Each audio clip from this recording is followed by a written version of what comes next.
So avian influenza is essentially a virus. It's much like what we would consider the human flu, but it's a very specific type of flu. So when we think of influenza, we think of, if people were aware about, they heard about the swine influenza, which was an H1 and an N1. So what that refers to is a specific protein that's associated with this influenza virus. And what we really care about is this H5 and H7. So they're two very specific types of flu virus that cause avian influenza. And what this virus does is it causes really sick chickens, turkeys, and any sort of backyard fowl. We're very concerned about it because wild waterfowl naturally actually inhabit and are able to spread this influenza virus in their fecal material. And so we really want to make sure that we keep our birds as safe as we possibly can by trying to keep them away from birds that would naturally spread it. And when I say birds get sick, I mean normally it causes really high death rates, it causes really severe respiratory signs, diarrhea, everything you can possibly imagine with a really sick chicken or a sick turkey. So we really want to make sure that we want to not only protect our birds, but other birds around us.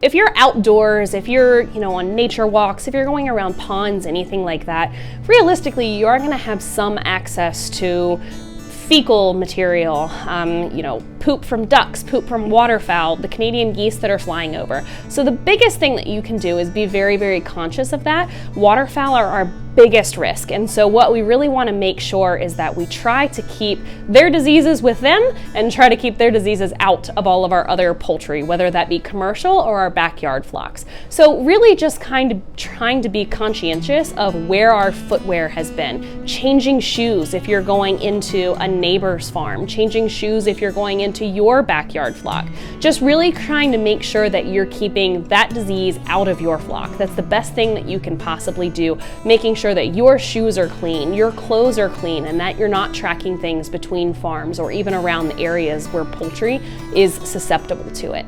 So don't visit anyone else's farms right now. And the reason for that is you really want to try to keep whatever disease you may have on your facility and keep whatever disease they may have on their facility. We really want to enhance biosecurity and just keep everything in the back of our minds that we certainly can spread disease very easily.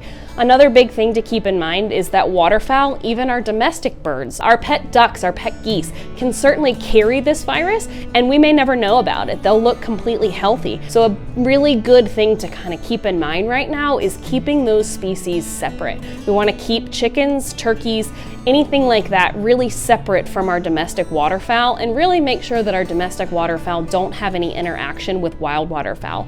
The waterfowl are not going to look sick. They're really going to be carrying this virus without anyone ever knowing about it. So that's what we really need to keep in mind and in the back of our heads is that they certainly can spread their fecal material and therefore this virus to our other backyard birds that are those susceptible species. So those are the really big take-home points, are to keep our chickens and turkeys, which are those susceptible species, away from waterfowl because that virus is very damaging to them and it can certainly cause even up to 100% mortality. Now, most people don't want to lose their entire flock, so we want to make sure that we protect them as much as we can, and by doing that we can also protect everyone else in the Commonwealth.